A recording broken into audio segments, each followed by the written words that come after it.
Olá, meu nome é Leonardo Saraiva e eu vou apresentar o estudo de família do transtorno obsessivo compulsivo em uma corte brasileira. O estudo foi realizado pelos membros da equipe de genética do PROTOC, do Estudo de Psiquiatria do Hospital das Clínicas, da Faculdade de Medicina da Universidade de São Paulo. Esse estudo foi realizado sob a orientação da doutora Carolina Cap. Bom, o transtorno obsessivo compulsivo é caracterizado por obsessões e/ou compulsões que trazem prejuízo significativo ao indivíduo.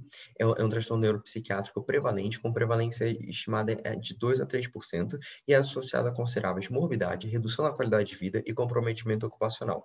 Apesar do prejuízo significativo impactado pelo TOC, apenas cerca de metade dos pacientes responde de forma satisfatória aos tratamentos de primeira linha disponíveis.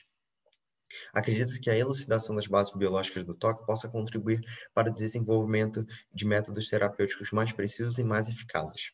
Nesse sentido, diversas evidências apontam que o TOC é um transtorno genético. A familiaridade é um conceito da epidemiologia genética que refere-se à maior ocorrência, isto é, à agregação de um fenótipo, como um transtorno psiquiátrico, por exemplo, em membros de uma mesma família, quando comparados à população em geral. A familiaridade de um fenótipo pode ser explicada tanto por traços genéticos quanto ambientais compartilhados entre indivíduos da mesma família. Diversos estudos de família de TOC que investigam a familiaridade do TOC já foram realizados e demonstraram a familiaridade do transtorno. Porém, nenhum estudo investigou a familiaridade do TOC em uma corte brasileira. Além disso, nenhuma revisão sistemática foi feita investigando a abrangente literatura de estudos de família do TOC. Dessa forma, esse projeto tem como objetivo realizar a primeira investigação da familiaridade do TOC em uma corte brasileira e a realização de uma revisão sistemática de estudos de família de TOC. Bom, para o nosso estudo de família foram recrutados probandos, isto é, pacientes diagnosticados com TOC e seus familiares de primeiro grau, incluindo pais, irmãos e prole. Todos os indivíduos recrutados, eles foram submetidos a entrevistas psiquiátricas semi-estruturadas, onde foram aplicados o instrumento Structured Clinical Interview for DSM-4 Axis 1 Disorders, para avaliação de transtornos psiquiátricos, e o instrumento Yale Brown Obsessive Compulsive Scale iBox para avaliação da gravidade dos sintomas obsessivos compulsivos. Bom, a nossa revisão sistemática foi realizada na base de dados Medline e através de uma busca realizada no dia 1 de maio de 2019, com a entrada Obsessive Compulsive Disorder Family. Com essa entrada, obtivemos 1.989 artigos.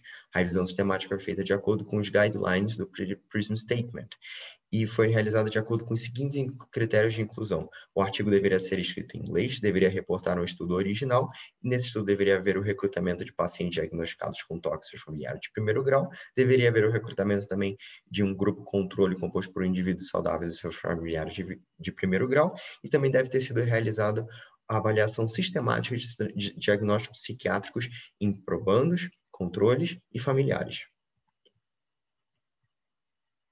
Bom, no nosso estudo de família foram incluídos 54 probandos, 43 irmãos, 75 pais e 11 proles. Pode-se observar que os gêneros foram bem balanceados em todos os grupos, apenas na prole que teve um maior número de mulheres. A idade de início do TOC foi relativamente precoce em todos os grupos, e como era de se esperar, os scores de iBox foram maiores nos probandos, todos diagnosticados com TOC, do que dos familiares de primeiro grau. Bom, na revisão sistemática, depois de seguirmos os guidelines do PRISMA, nós conseguimos incluir 27 estudos de família de TOC. Esses estudos eles foram publicados num período que varia de 1992 a 2019, e a grande maioria desses estudos revelou taxas aumentadas do TOC em familiares de primeiro grau de pacientes com TOC, demonstrando a familiaridade do transtorno. É importante ressaltar também que as taxas de TOC nos familiares de primeiro grau variam significativamente entre os estudos. E, finalmente, esses estudos revelaram também que familiares de primeiro grau de pacientes com TOC possuem uma maior ocorrência também de transtornos de ansiedade.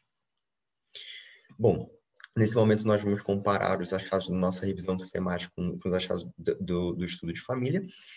E nos gráficos 1 e 2 nós podemos ver a prevalência de diagnósticos psiquiátricos nos probandos e nos familiares de primeiro grau, que estão divididos em irmãos, pais e proles. No gráfico 1, mostramos os transtornos do espectro obsessivo-compulsivo. No gráfico 2, nós mostramos transtornos de ansiedade. Só de olhar nesses gráficos, nós conseguimos ver que a prevalência de transtornos de ansiedade é mais elevada se comparado com os transtornos do espectro obsessivo-compulsivo, tanto em probandos quanto em seus familiares de primeiro grau. Bom, agora analisando transtorno por transtorno, aqui nós vemos primeiro o transtorno obsessivo, e na literatura as taxas de prevalência em familiares de primeiro grau variam de 0,9% a 55%, enquanto que nós achamos uma prevalência de 21,7% entre familiares de primeiro grau. A síndrome de Tourette e transtornos de tique variam nos estudos de 0% a 14% em familiares de primeiro grau de pacientes com TOC, enquanto que nós achamos uma taxa de 0%, apesar de que nós achamos alguns probandos em uma taxa, menos que 5% dos probandos diagnosticados com síndrome de Tourette, além de TOC. Quanto ao transtorno de dismórfico corporal, na literatura são reportadas taxas de prevalência em familiares que variam de 4% a 6%, e nós encontramos uma taxa de 0,7%, principalmente por conta desse transtorno encontrado na prole. Em relação à anorexia nervosa, as taxas de prevalência familiares na literatura variam de 0,2% a 5%, e nós achamos uma taxa de 0,7% em familiares de primeiro grau, sendo que nós encontramos apenas irmãos diagnosticados com anorexia nervosa.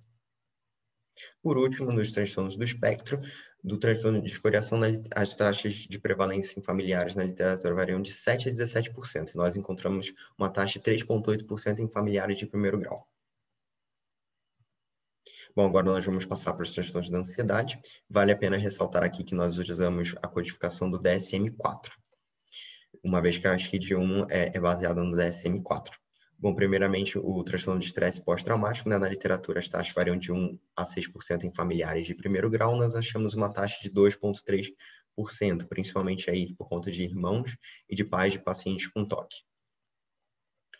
O transtorno de ansiedade generalizada, na literatura, as taxas de prevalência em familiares variam de 1% a 32%, sendo que nós achamos ela em 33,3% de familiares de primeiro grau. Esse foi o transtorno mais prevalente em familiares de primeiro grau que nós achamos na nossa coorte.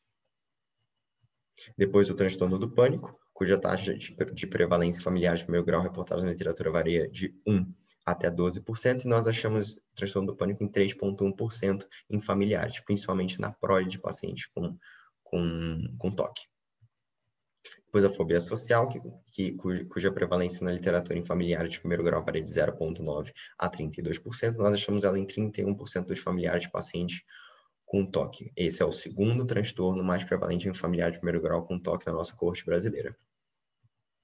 Por último, a fobia específica, ela foi na literatura, as taxas variam de 1% a 31%, e nós achamos ela em 13,2% dos familiares de primeiro grau de pacientes com TOC.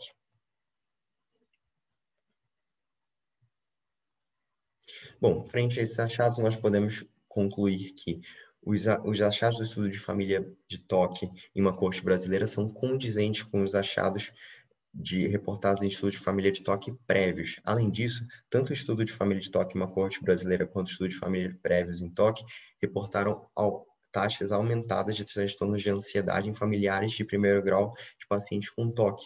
Isso sugere que esses transtornos eles compartilham fatores genéticos e fatores ambientais em comum. E esses fatores eles podem ser investigados em estudos futuros do transtorno obsessivo compulsivo. Por último, nós gostaríamos de agradecer a todos os probandos e familiares de primeiro grau que participaram desse estudo, agradecemos a todos os pesquisadores envolvidos nesse estudo e agradecemos à Fundação de Amparo à Pesquisa do Estado de São Paulo pelo suporte financeiro a este projeto. Muito obrigado.